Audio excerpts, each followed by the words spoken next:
Chapter 13, Deciphering the Message. Dune headed for home and Lena went in the opposite direction across Harkin Square. The little group of believers had gone, but the protesters with their signs continued to pace back and forth. A few of them were still shaking their fists in the air and yelling, but most of them had tramped silently, looking tired and discouraged. Lena felt a bit that way too. Once Dune said he'd seen a door, she was sure that door he'd found and the door in the instructions were the same. She had such hopes for that door in the pipeworks, but hoping so hard had made her jump to conclusions. She'd gone a little too fast. She always went fast. Sometimes it was a good thing and sometimes not. Now, Dune thought the instructions were nothing important at all. She didn't want him to be right. She didn't believe he was, even now, but her thoughts felt like a mess of tangled yarn. She needed someone wise and sensible to help her sort things out. She headed for Gloam Street. Though it was nearly 6 o'clock, she found Clary still in her workroom at the far end of Greenhouse 1. It was a small, crowded room. Pots and trowels cluttered a high table at one end. Above the table were shelves full of bottles of seeds and boxes of string, wire, and various kinds of powders. Clary's desk was a rickety table littered with scraps of paper, all them covered with notes in her neat, round handwriting. 2 rickety chairs went with the rickety table, and on each side Lena sat down facing Clary. I have to tell you some important things, she said, and they're all secret. All right, said Clary, I can keep secrets. She was wearing a patched blue shirt that had faded from blue to gray. Her short brown hair was tucked behind her ears and a bit of leaf clung to it on the right-hand side. She folded her arms in front of her on her desk. She looked square and solid. The first thing is, Lena began, that I found the instructions, but Poppy had chewed them up. The instructions, said Clary. I'm not familiar with them.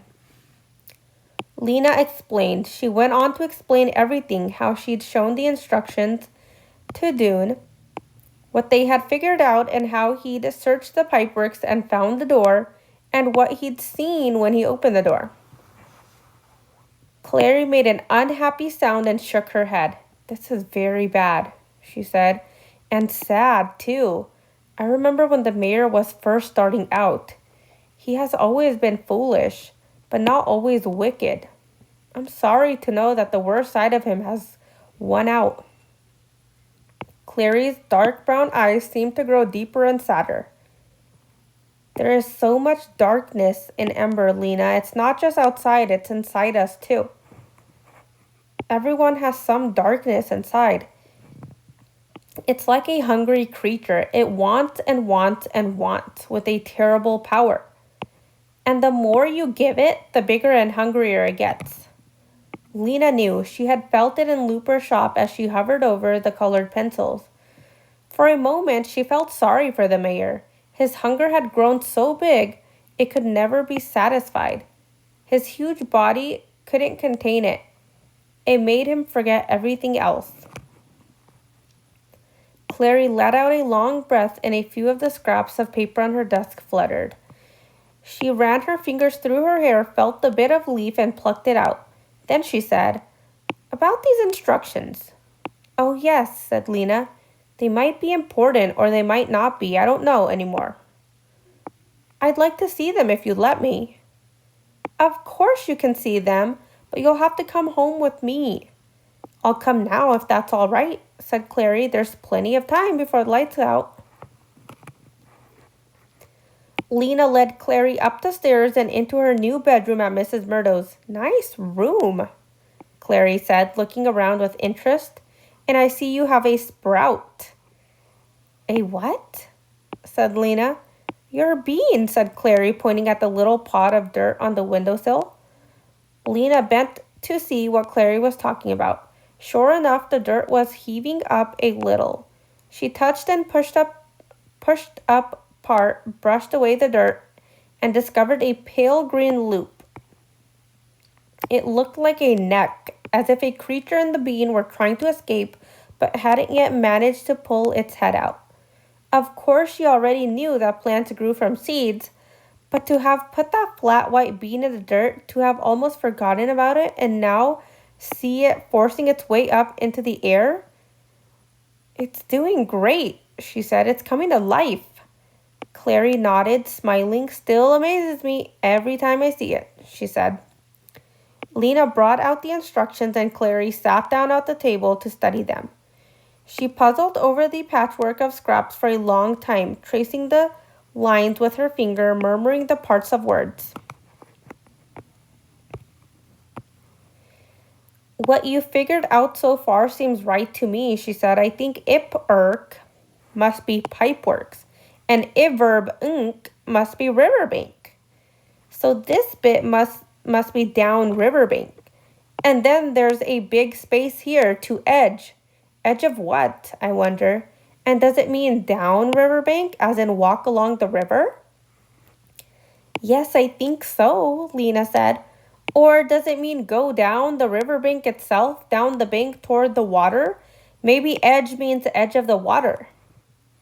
It couldn't mean that. The bank goes straight down like a wall. You couldn't go down to the edge of the water. You'd fall in. Lena pictured the dark, swift water and shivered. This word, said Clary, putting a finger on the paper. Maybe it isn't edge. Maybe it's something else. It could be hedge or pledge. Those don't make much sense, but it could be ledge or wedge.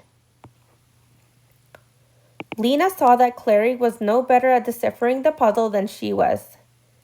She sighed and sat down on the end of her bed. It's hopeless, she said. Clary straightened up quickly. Don't say that. This torn up piece of paper is the most hopeful thing I've seen. Do you know what this word is? She pointed to the word at the top of the paper. Eagers. Someone's name, isn't it? The title would be Instructions for Eagerston, or maybe Eagersman, or something like that. The person the instructions were for. I don't think so, said Clary. If you add an S to the word, right where this tear in the paper is, you get egress. Do you know what that means? No, said Lena. It means the way out. It means the exit. The title of this document is Instructions for Egress.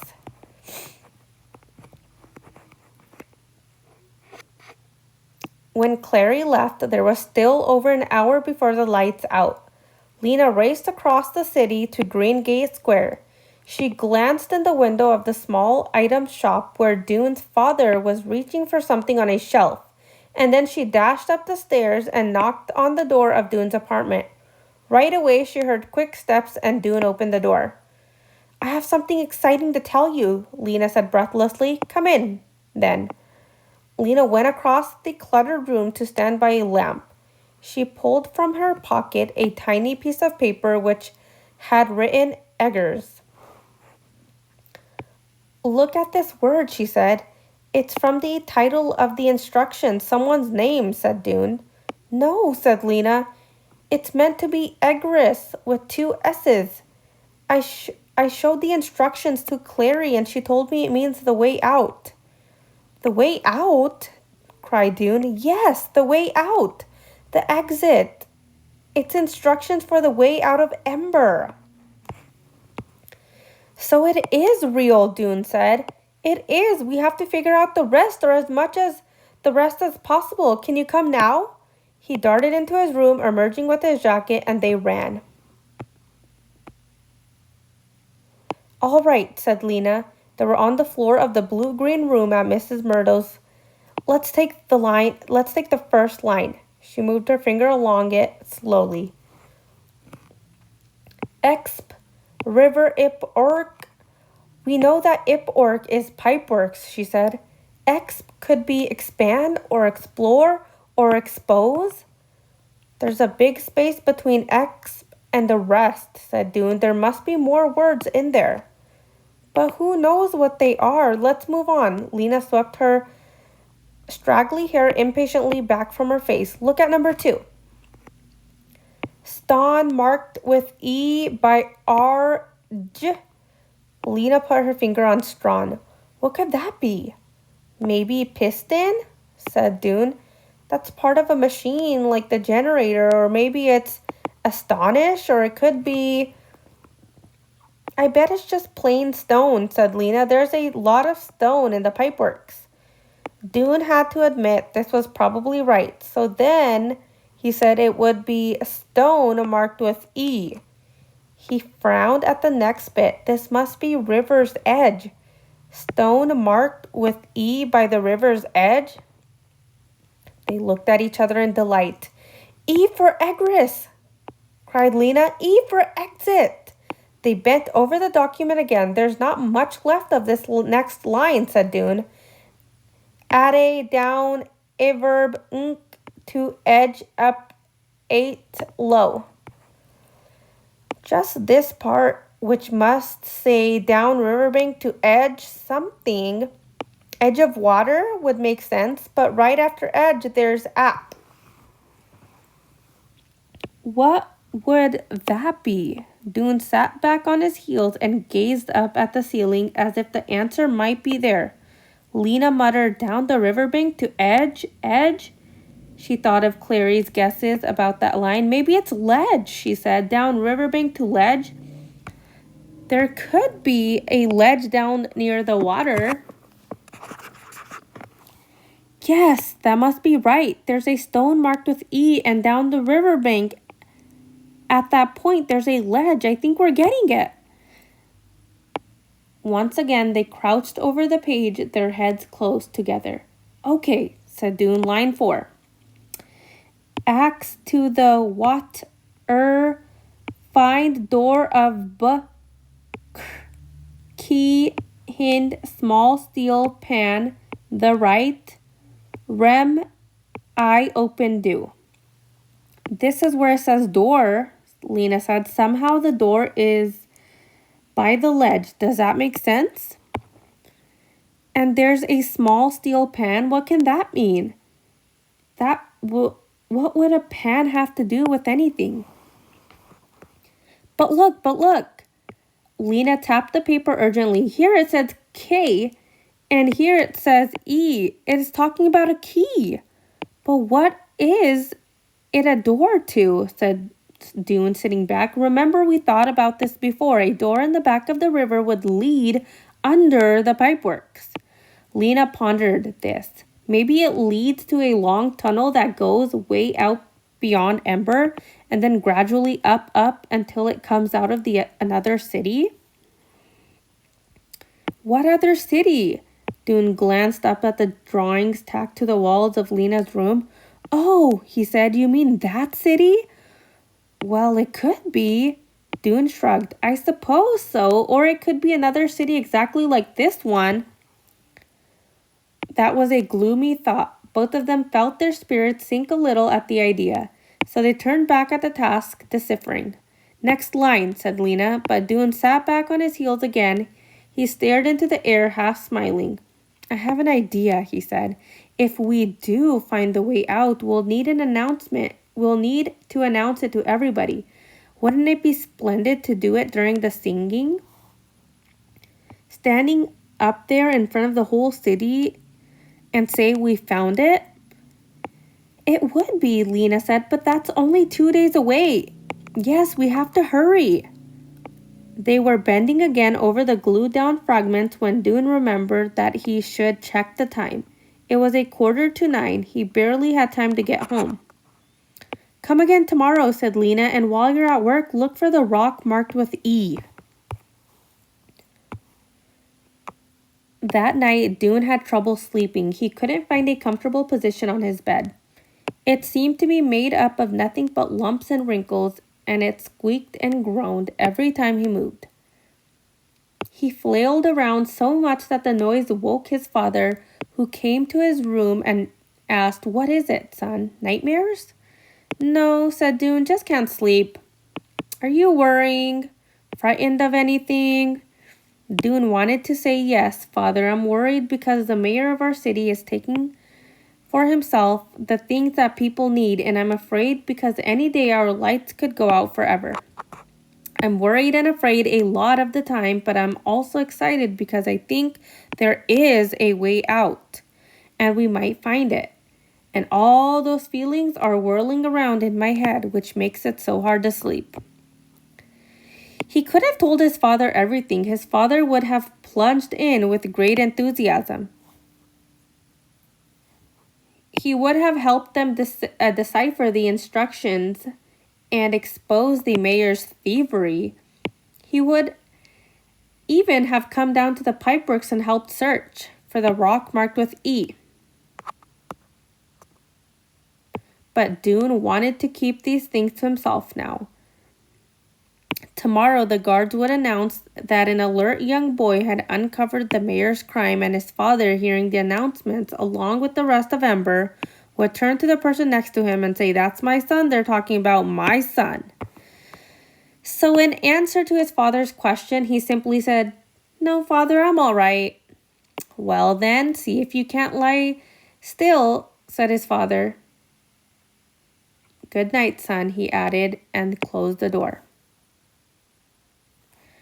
Dune smoothed out his covers and pulled them up to his chin. He closed his eyes, but still he couldn't sleep. So he tried a method that had often worked for him before. He would choose a place he knew well, the school for instance, and imagine himself walking through it, picturing as he went in minute detail. Often his thoughts would wander, but he would always bring them back to the imaginary journey, and something about doing this would often make him sleepy. This night, he decided to retrace his explorations of the pipeworks. He held his mind to the task for a long time, picturing with all the clarity he could muster everything he had seen in that underground realm. The long stairway, the tunnels, the door, the path along the river, the rocks along the path. He felt sleep drawing closer, a heaviness in his limbs, but just as he was about to give in to it, he saw his mind's eye the wrinkled rocks that bordered the river at the west end of the pipeworks, the rocks whose strange ridges and creases had reminded him of writing. His eyes flew open in the dark, his heart began to hammer, and he gave up on sleeping and lay in a state of terrible impatience for the rest of the night.